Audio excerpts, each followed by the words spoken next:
First of all, I would like to congratulate you for organizing a new edition of the Central and Eastern European Digital Summit. It is really important to underline the huge potential that we have in our region for digital innovation. And it's a potential that needs to be supported at European level because I strongly believe that we have in Central and Eastern Europe those digital champions that we need for the future. And this is related, of course, to digital technologies, but it's also related to artificial intelligence and robotics. But in order, of course, to use this huge potential, we have to act at European level and, of course, develop the platforms that are efficient in developing this potential existing in our region. Therefore, I'm quite happy that in the next European Commission, several important commissioners will come from our region, and many of them are going to deal with innovation, skills, and budgetary issues. So, therefore, I hope they will use what they know from our region to try to promote those key policies that we need in order to reach the potential that we have. Yeah, the key word is potential, but I'm mentioning that because I'm a little bit worried that this potential will not be met. We have more and more new digital companies developing in our region. We know that we have skilled workers, but also we know that we need more capital to develop the ideas that appeared in the digital ecosystems. We also know that in order to go worldwide, our companies, our innovators, our creators need a stronger support because many of them, unfortunately, are looking for capital elsewhere. They used to go to UK, they go directly to the US or even to the Asian market, whereas Europe doesn't seem to offer the right support that they currently need. And it's not only about seed capital, it's about support, it's about competition, it's about being guided in the right direction, it's about being visible, it's about actually feeling that your work, that your ideas are recognized at the right level. Therefore, of course, when we speak about the European ecosystem, we need to reflect upon all those dimensions. And of course, it is good that we have tools. We have the Recovery and Resilience Facility, which offers a great potential. One third of those plans are going to digital innovation, to research, to the implementation of new technologies, meaning about 250 billion euros across Europe is going in this respective direction. But again, I'm wondering to which degree companies from our region are taking use of that existing potential and are actually winning the call for tenders that are being done across member states for digital tools. But of course, we also need to emphasize the need to try to develop common European initiatives using the existing financing framework. For instance, we do not see too much in the actions financed through the Recovery and Resilience Facility.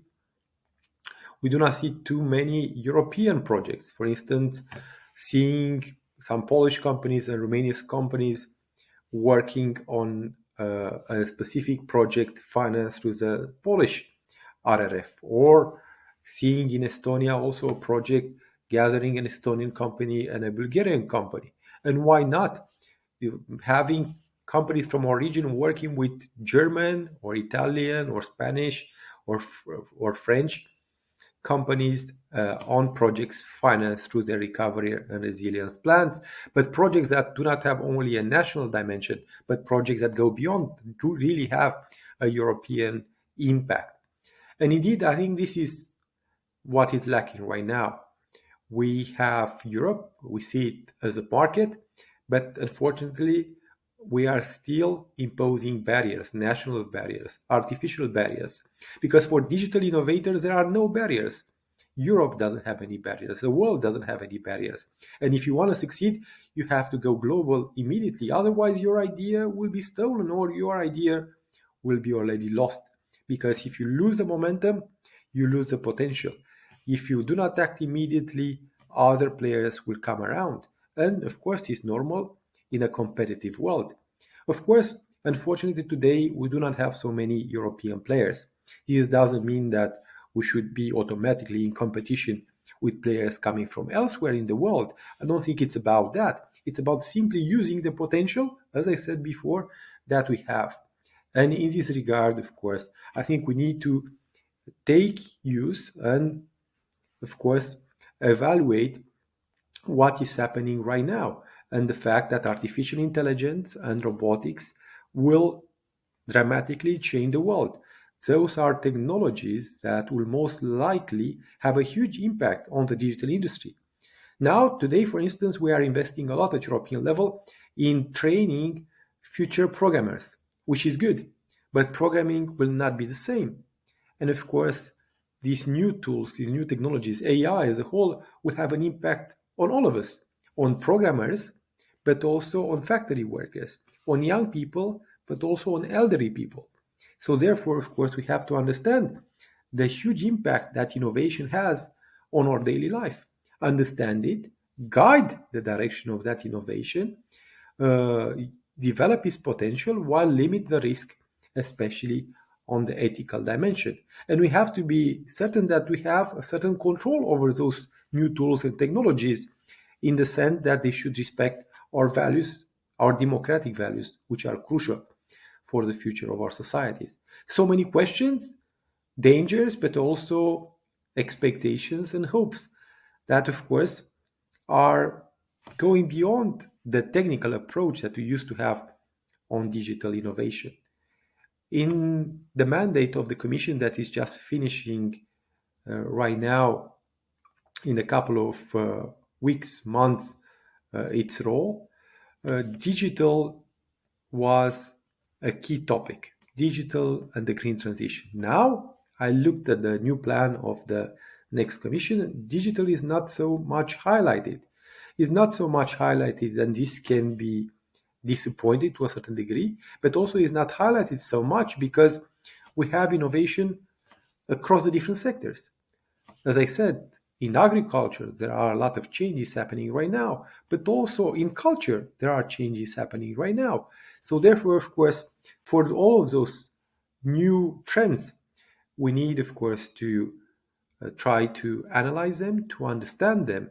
And I do believe in our region, in Central and Eastern Europe, we have people willing to be part of the process, influence the process, that have the potential to become those key technological champions that we need for Europe in AI, robotics, in the digital sector, as I said before. But of course, for all of that, we need to learn how to work together. And of course, we need to make sure that we are also cooperating between each other because in the region, we are used in cooperating with Western partners, which is good. But why not think about Europe as a united bloc? East, West, North, South, cooperating and engaging in common projects. And this should be the case also when we speak, for instance, when it comes to state aid. Right now, a couple of countries are heavily financing their economies. Even the US, they have strong state aid schemes. And it's fortunate for them because they have the resources to do that. Whereas we don't have those financial means. Why not convince them when they do invest their money in their future development to also involve partners from our region? In the same time, we have regional formats of cooperation. The Three Seas initiative that has highlighted the potential of the digital sector. We have the Danube strategy. We are talking more and more about the Carpathian European strategy. And of course, those different regional forms of cooperation should be used to enhance the potential that we have in the region. But we need to clearly define the targets.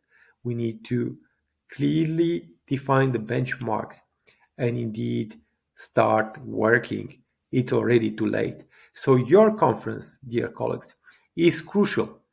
I believe in its potential. I believe in the role of what you are doing right now.